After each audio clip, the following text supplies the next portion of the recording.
بسم الله الرحمن الرحيم. الحمد لله رب العالمين، ثم الصلاة والسلام على خاتم الأنبياء وإمام المرسلين سيدنا وحبيبنا محمد صلى الله عليه وسلم وعلى آله وصحبه أجمعين. أما بعد فالسلام عليكم ورحمة الله وبركاته. Toutes les louanges appartiennent à Allah subhanahu wa ta'ala, le tout miséricordieux, le très miséricordieux. Que sa paix, son salut et sa miséricorde soient accordés au sceau des prophètes Muhammad sallallahu alayhi wa sallam, sur sa noble famille, sur ses nobles compagnons et sur tous les musulmans jusqu'au jour de la résurrection.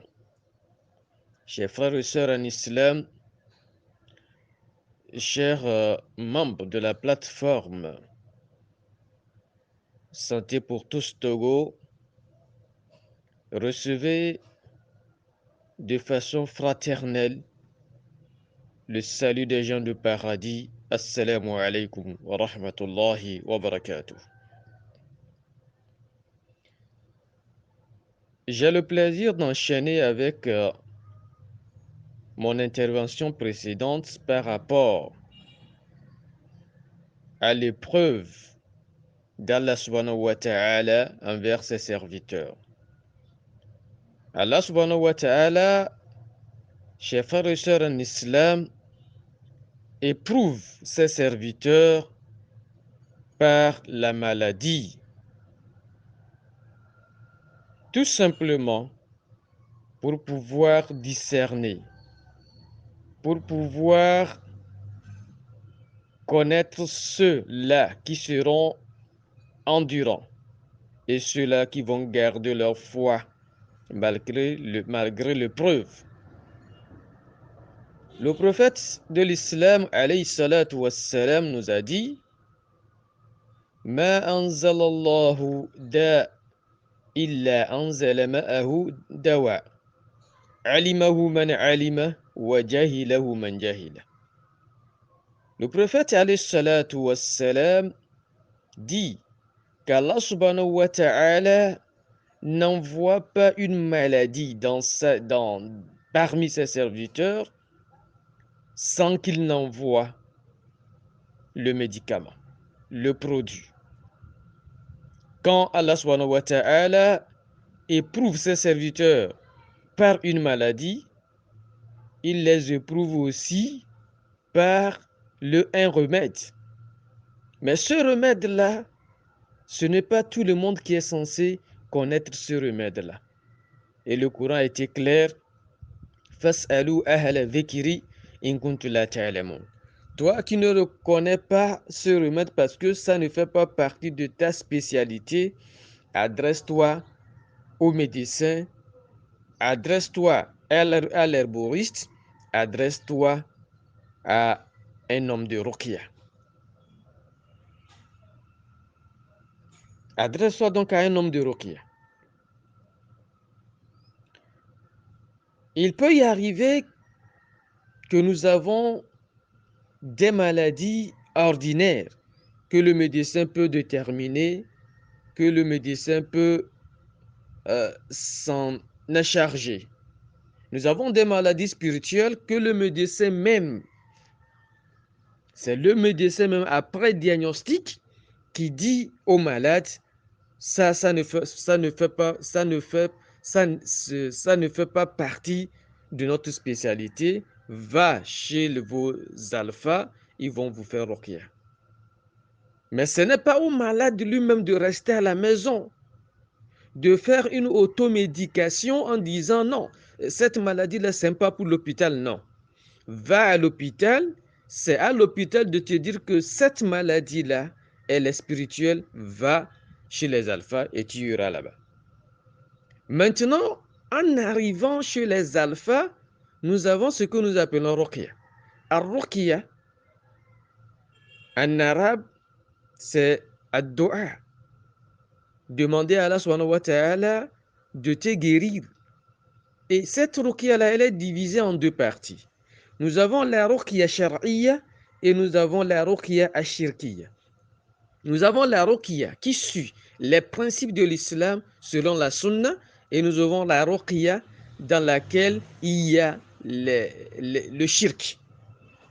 La ruqya qui suit les principes de la sunna qu'on appelle shar'iyya, c'est cette ruqya-là dans laquelle, on peut se guérir soi-même par les versets du Coran, on peut se guérir soi-même avec les azkar, les invocations, ou guérir une autre personne avec les versets coraniques ou avec les invocations. Ça, c'est un. De deux, on peut se servir. Si vous êtes arabe, vous pouvez vous servir de la langue arabe. Si vous êtes thème, vous pouvez servir de votre langue thème. Si vous êtes de n'importe quelle langue, vous pouvez utiliser votre langue pour vous guérir ou guérir votre malade. En quoi faisant? Je donne un exemple de celui-là qui est arabe. Il dira par exemple en arabe, vous m'excusez, Allahumma inni as'aluka an tashfini.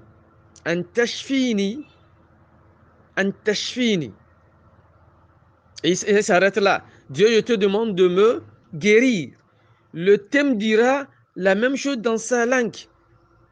N'importe quelle langue, vous allez dire comme ça. Et ça fait partie aussi de la ruqya. Vous pouvez guérir votre malade, vous pouvez vous guérir à partir de votre langue et à travers votre langue. Mais s'il vous plaît, attention. Il faudrait que dans votre langue, les mots que vous auriez à utiliser, qu'il n'y ait pas de shirk dedans. Je donne un exemple. Que quelqu'un ne dise « Dieu, guéris-moi ». Et il ne dira même pas Dieu. Il dit que les ancêtres guérissent mon malade. Là, si vous utilisez ces expressions-là, c'est du shirk.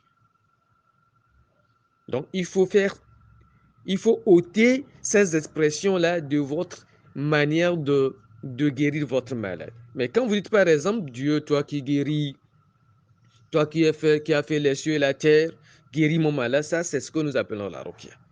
Et pour finir, c'est pour dire que la ruqya en réalité, si vous êtes malade, c'est à vous, le malade, de faire la ruqya sur vous-même.